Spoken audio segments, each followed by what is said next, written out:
তো আমরা আজকে শপথ নিচ্ছি উসমান হাদি ভাইকে যারা হত্যাযজ্ঞ করেছে এবং উসমান হাদি ভাইকে যারা শহীদ করেছে তাদেরকে আমরা এই বাংলাদেশে রাজনীতি করতে দিব না ইনশাআল্লাহ।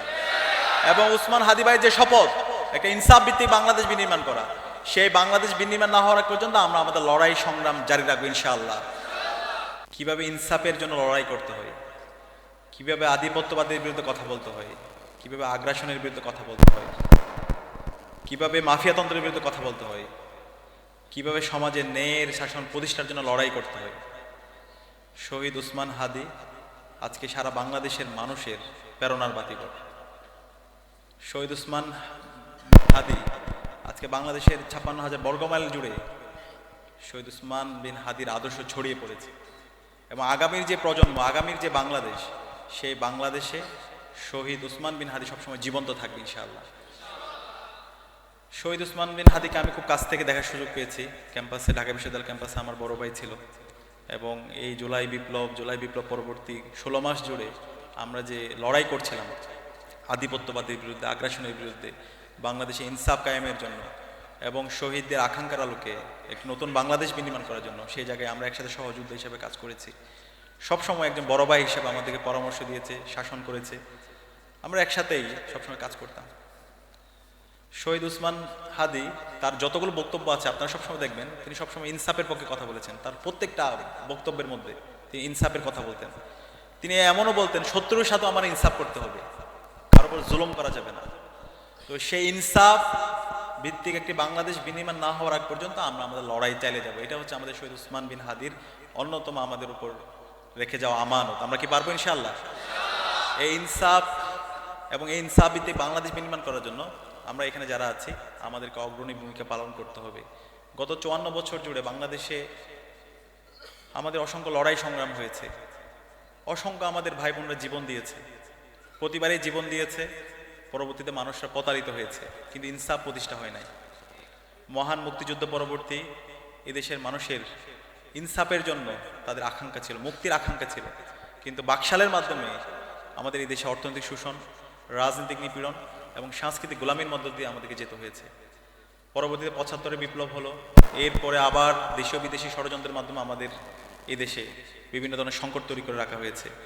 পরবর্তীতে স্বৈরাচারের বিরুদ্ধে ৯০-এ গণ অভ্যুত্থান হলো, অসংখ্য আমাদের ভাই বোনরা জীবন দিয়েছে, কিন্তু সমাজের মুক্তি আসেনি, রাষ্ট্রের মুক্তি আসেনি। বাংলাদেশ একটি পূর্ণাঙ্গ ইনসাফ ভিত্তিক রাষ্ট্র হিসেবে বিনির্মাণ হতে পারেনি। এরপর গত ১৬ বছরে ফেসিবাদী শাসনে আমরা দেখেছি গুম, খুন, আয়নাগর, হত্যা, শিক্ষার্থীদের উপর নিপীড়ন, নির্যাতন, নিষ্পেষণ, দেশকে একটি অকার্যকর রাষ্ট্রে পরিণত করা হয়েছে। এবং এই বাংলাদেশটা ছিল পুরোটা একটা ভারতের সাপ্লেট কলোনি। এখান থেকে কোনো কিছু পরিচালিত হতো না, সব দিল্লি থেকে পরিচালিত হতো। ঢাকা বিশ্ববিদ্যালয়ের মতো জায়গায় ৯০, যেখানে আমাদের এখানে ৯০% মুসলমান, সেখানে আমরা ঢাকা বিশ্ববিদ্যালয়ে কোরআনের প্রোগ্রাম করব। সেই প্রোগ্রামে যারা আয়োজন করেছে তাদেরকে সুকোজ দেওয়া হয়েছিল। রমজানে আমরা প্রোডাক্টিভ রমজান শীর্ষক আয়োজন করেছিলাম, সেখানে ছাত্রলীগের সন্ত্রাসীরা দিল্লির অ্যাসাইনমেন্টে আমাদের উপর হামলা করেছিল। এইভাবে আমাদের জুলুম, নির্যাতন, নিষ্পেষণের মধ্যে দিয়ে গত ১৬ বছর যেতে হয়েছে। সর্বশেষ এই জুলাই বিপ্লবের মাধ্যমে আজকে এই দেশের মানুষ আজাদি পেয়েছে, এই যে দেশের মানুষ স্বাধীনভাবে কথা বলতে পারছে। কিন্তু যে আজাদি আমরা আশা করেছিলাম, যেই ফেসিবাদ গত ৫৪ বছরে বাংলাদেশকে একটি ব্যর্থ রাষ্ট্রে পরিণত করার চেষ্টা করেছিল, সেই ফেসিবাদী কাঠামোকে ভেঙে চুরমার করে দেওয়া, সেটা গত ১৬ বছরে কিছু মানুষের সেই ফেসিবাদের প্রতি দরদ এবং ফেসিবাদী কাঠামো রেখে দেওয়ার যে চিন্তা এবং রাজনৈতিক দলগুলোর বিভাজন এবং যারা কালচারাল ফেসিস্ট চক্র আছে তাদের বিভিন্ন ধরনের ষড়যন্ত্র এবং চক্রান্তের কারণে সেই জুলাইকে আমরা একটা পরিপূর্ণ বিপ্লবের রূপ দিতে পারিনি। এই জুলাইকে একটা পরিপূর্ণ বিপ্লবের রূপ দেওয়ার জন্য আমাদের উসমান হাদি ভাই জুলাই বিপ্লব পরবর্তী তিনি লড়াই সংগ্রাম জারি রেখেছেন। তিনি সবসময় কথা বলেছেন, তিনি আধিপত্যবাদের বিরুদ্ধে কথা বলেছেন, আগ্রাসনের বিরুদ্ধে কথা বলেছেন, তিনি ইনসাফের পক্ষে কথা বলেছেন। যে কারণে এই পতিত ফেসিস্টরা এবং কালচারাল ফেসিস্ট চক্র ওনাকে হত্যাযজ্ঞ করেছে এবং সর্বশেষ ওনাকে গুলি করে আমাদের এই উসমান হাদি ভাইকে শহীদ করেছে। তো আমরা আজকে শপথ নিচ্ছি উসমান হাদি ভাইকে যারা হত্যাযজ্ঞ করেছে এবং উসমান হাদি ভাইকে যারা শহীদ করেছে তাদেরকে আমরা এই বাংলাদেশে রাজনীতি করতে দিব না ইনশাআল্লাহ।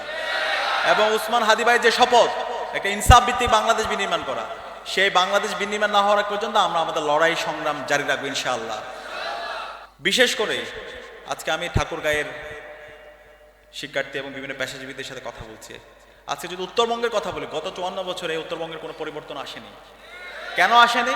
এই উত্তরবঙ্গের যারা রাজনীতি করেছে, যারা রাজনীতিবিদ হয়েছে, সবসময় এই ভারতের প্রেসক্রিপশনে রাজনীতি করছে। ঠাকুরগাঁয়ের মাটি ও মানুষের কোনো ভাগ্যের পরিবর্তন হয় নাই। সে কারণে এখনই সময় আমাদের যারা ইনসাফের প্রতিনিধিরা আছে তাদেরকে আমাদেরকে মনোনীত করতে হবে। আমি এখানে যারা প্রতিনিধি আছে তাদেরকে বলবো, আপনারা ওসমান হাদি ভাই থেকে একটু শেখেন এবং আপনারা করছেন। ওসমান হাদি ভাই কিভাবে ক্যাম্পেইন করেছে, কিভাবে মানুষের কাছে গিয়েছে, কিভাবে মানুষের মন জয় করে নিয়েছে, কিভাবে আধিপত্যবাদের বিরুদ্ধে আগ্রাসনের বিরুদ্ধে কথা বলেছে, সেভাবে আমাদের কথা বলতে হবে। মাটি ও মানুষের ভাষা বুঝতে হবে এবং আমাদের যে চিন্তাগুলো, তারুণ্যকে নিয়ে আমাদের চিন্তা কি, সেগুলো আমাদের সমাজের কাছে পরিষ্কার করতে হবে। এবং আমরা কেমন সমাজ বিনির্মাণ করতে চাই, আমরা যখন জনগণের ম্যান্ডেট পেয়ে আমরা যখন নির্বাচিত হয়ে আসব, জনগণের প্রতি কি কমিটমেন্ট আমরা কিভাবে বাস্তবায়ন করবো সেই রুটম্যাপটা আপনারা বলে দেন এবং আপনারা একটা নতুন রাজনৈতিক সংস্কৃতি বিনির্মাণ করেন, যেটা ওসমান হাদি ভাইয়ের লড়াই ছিল। আমি বিশ্বাস করি এই নতুন রাজনৈতিক সংস্কৃতি যদি বিনির্মাণ করতে পারি এবং আমরা যদি সমাজে ইনসাফ কায়েম করতে পারি, তাহলে বাংলাদেশ কখনো আর পথ হারাবে না ইনশাআল্লাহ। তো এখনই সময় আমাদের এই ইনসাফ ভিত্তিক একটি বাংলাদেশ বিনির্মাণ করা, শহীদদের আকাঙ্ক্ষার আলোকে একটি বাংলাদেশ বিনির্মাণ করা। এবং আমি বিশ্বাস করি আমরা সবাই ঐক্যবদ্ধভাবে সেই ইনসাফ ভিত্তিক বাংলাদেশ আমরা বিনির্মাণ করতে পারবো ইনশাআল্লাহ। আমরা এখানে 3 জন প্রার্থী আছে, দীর্ঘদিন ধরে আপনাদের অঞ্চলে কাজ করছেন।